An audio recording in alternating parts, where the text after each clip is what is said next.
दोस्तों जैसे आप जानते हो इडियम्स और फ्रेजेस बहुत इंपॉर्टेंट प्ले करते हैं एग्जाम में, कॉम्पिटेटिव एग्जाम्स में। हम इडियम्स और फ्रेजेस को एकदम से तो नहीं पढ़ सकते हैं, बट इतना जरूर है कि अगर हम स्लोली और स्टडीली अगर पढ़ाई करते हैं इनको हम पढ़ते हैं तो डेफिनेटली एक दिन हमारा एक ऐसा टाइम भी आता है जब हमारी कैबलरी बहुत अच्छी लेवल की और बहुत ही सोफिस्टिकेटेड लेवल की हो जाती है। उसी सीरीज को हम आज से स्टार्ट कर रहे हैं। यानी हमारा जो टारगेट रहेगा इसमें 1000 इडियम्स और फ्रेजेस को कवर करने का टारगेट है इसमें। अब 1000 इडियम्स और फ्रेजेस करने के बाद मुझे नहीं लगता कि कोई आपके एग्जाम में क्वेश्चन हो और जो इनमें से ना हो, इस सीरीज में से ना हो। इसलिए सीरीज आपके लिए बहुत ज्यादा इंपॉर्टेंट हो जाता है। तो इस सीरीज में हम बेसिकली क्या करेंगे, मे बी जो फर्स्ट स्लाइड हो गया, जो फर्स्ट डे होगा, जो हमारा डे मतलब सीरीज वन का जो पार्ट 1 होगा, उसमें हम 8 to 10 और मे बी मैक्सिमम 15 को ही कवर करेंगे। और उसके बाद धीरे धीरे करके हम आगे बढ़ते जाए, स्लोली एंड ग्रेजुअली क्या होगा, हमारा जो टारगेट रहेगा 1000 का वो कंप्लीट हो जाएगा। तो स्टार्ट करते हैं आज की वीडियो को। तो पहला जो वर्ड है यहाँ पर ये लिखा हुआ है, ब्लो वंस ऑन ट्रम्पेट। अब ब्लो वंस ऑन ट्रम्पेट का मतलब क्या हो रहा है, देखो ट्रम्पेट कुछ इस टाइप का होता है। आपने एक लाइन सुनी होगी, अपना मियाँ मिट्ठू बनना। तो ब्लो वंस ऑन ट्रम्पेट का मतलब होता है जब कोई अपनी खुद की तारीफ करता है। जब खुद की तारीफ करता है तो उसको हम एक टर्म बोल देते हैं बोस्टिंग करना, जिसको हम डींग मारना बोलते हैं, डींग हाँकना। इसको हम ब्रैगिंग भी बोल देते हैं। तो यानी ब्लो वंस ऑन ट्रम्पेट का मतलब क्या हो गया, टू बोस्ट और ब्रैग अबाउट योर सेल्फ। जब हम खुद के बारे में बातें करते रहते, खुद की तारीफ करते रहते तो उसको बोलते हैं। मीनिंग समझ, to praise oneself. Example क्या लिखा है कि he is always blowing his own trumpet, मतलब वो हमेशा अपनी तारीफ कर रहा है या वो हमेशा अपनी तारीफ करता है। अब ये देखेंगे कि वर्ड का ओरिजिन कहाँ से हुआ, तो from the act of playing a trumpet, है ना। एक ट्रम्पेट को बजाने का जो एक्ट था उससे ये स्टार्ट हुआ है। ओरिजिन से हमें इतना इंपॉर्टेंस नहीं है हमारे लिए, हमें उसका मीनिंग पता होना चाहिए। मीनिंग को कनेक्ट करने के लिए हम एग्जाम्पल भी उसमें कर रहे हैं। अब चलते हैं हम नेक्स्ट वर्ड पे कि नेक्स्ट क्या है हमारी। देखो बोन ऑफ कंटेंशन होता है। देखो कंटेंशन का मतलब क्या होता है, कंटेंशन का मतलब होता है डिसएग्रीमेंट। बोन ऑफ कंटेंशन को हम एक टर्म और बोल देते हैं, एप्पल ऑफ डिस्कॉर्ड। अगर एप्पल ऑफ डिस्कॉर्ड लिखा हुआ है तो डिस्कॉर्ड का मतलब क्या होता है, डिसएग्रीमेंट होता है ना। तो एप्पल ऑफ डिस्कॉर्ड का मतलब क्या हो गया है, मैटर ऑफ डिस्प्यूट हो गया है।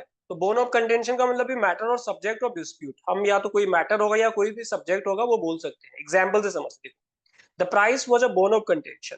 ठीक है, तो एक मैटर ऑफ डिस्प्यूट हो गया था, जैसे कि इन दोनों के बीच में यहाँ पर हमें दिख रहा है कुछ डिस्प्यूट हो रहा है।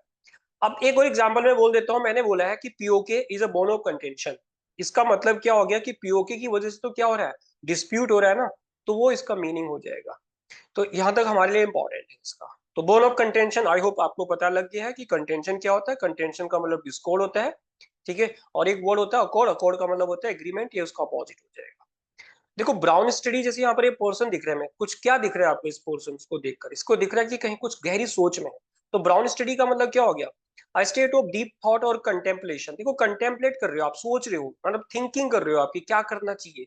तो ये होता है ब्राउन स्टडी। मीनिंग क्या है, डीप थॉट। और he was lost in a brown study. देखो जैसे ये पोर्शन है ना, तो लग रहा है ना ये कि कुछ ब्राउन स्टडी यानी कुछ बहुत गहरी सोच में ये जुड़ा हुआ है। अब देखो यहाँ पर एक वर्ड लिखा है इंट्रोस्पेक्शन। देखो इंट्रोस्पेक्शन का मतलब होता है, आपने एक वर्ड सुना होगा सेल्फ इंट्रोस्पेक्शन, अपने बारे में सोचना, इंट्रोस्पेक्शन करना, है ना। उसी को हम इसको बोलते हैं। नेक्स्ट वर्ड पे चलते हैं। देखो burn the candles at both ends है यहाँ पर। तो इसका मतलब देखो, इसको देखकर आपको क्या हो रहा है कि थोड़ा सा एनर्जी खत्म हो गया, एग्जॉस्टेड हो गया, टायर्ड हो जाना टाइप का इसका सेंस बनता है। मीनिंग समझते हैं कि टू वर्क और to be active for a long hours, ज्यादा देर तक काम करना। और स्पेशली जब आपका एक टाइम आता है कि पॉइंट ऑफ एग्जॉशन आपको आ जाता है, आप थक जाते हो, एग्जॉस्ट हो जाते हैं, उसको बोल देते हैं exhaust one's energies and resources leading a hectic life.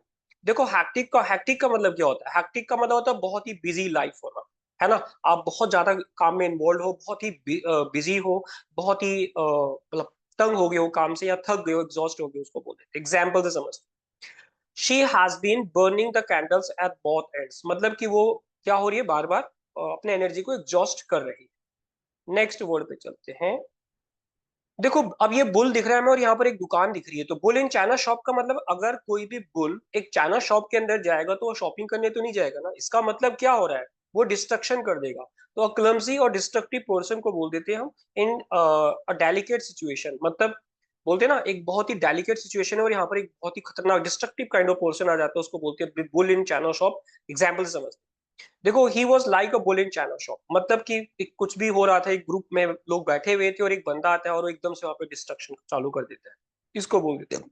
Next word आते हैं, नेक्स्ट वर्ड पे देखो बरी द हैशे। देखो हैशे का मतलब होता है एक्स, एक्स मतलब होता है कुल्हाड़ी। देखो इनके दोनों के हाथ में कुल्हाड़ी है ना, बट बरी द हैशे का मतलब देखो कुल्हाड़ी है, ये आए तो थे एक दूसरे को मारने के लिए, बट अभी क्या हो गया इनके बीच में, ये समझौता हो गया, मीन्स एग्रीमेंट हो गया। तो बरी द हैशे का मतलब होता है कि टू एंड द क्वेरल और कॉन्फ्लिक्ट और मेक पीस। अब इन्होंने शांति बना के रखी, मीन्स क्या हो रहा है, झगड़े होने की कंडीशन थी, बट एकदम से उन्होंने शांति बना दी। तो बरी द हैशे, बरी का मतलब दफना देना, कुल्हाड़ी को ही दफना दिया तो मतलब मैटर ही खत्म हो गया ना। तो एंड हॉस्टिलिटी, हॉस्टिलिटी क्रुएलिटी को बोलते हैं, ब्रूटैलिटी को बोल देते हैं।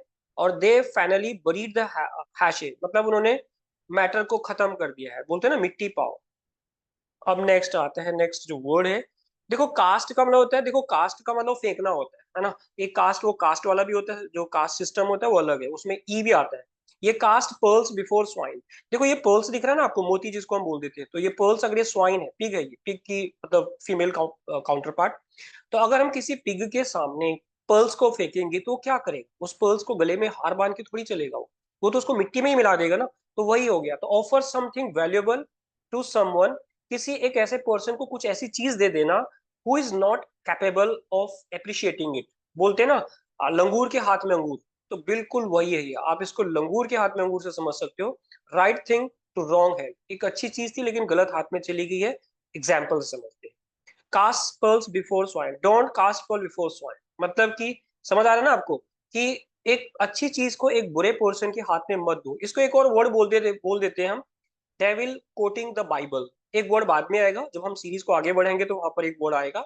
अच्छा एक बिब्लिकल पैराबल है, पैराबल एक प्रकार की स्टोरी होती है, एक मॉरल स्टोरी जो होता है ना उसको बोलते हैं हम पैराबल, है ना, इस तरह की कहानी है।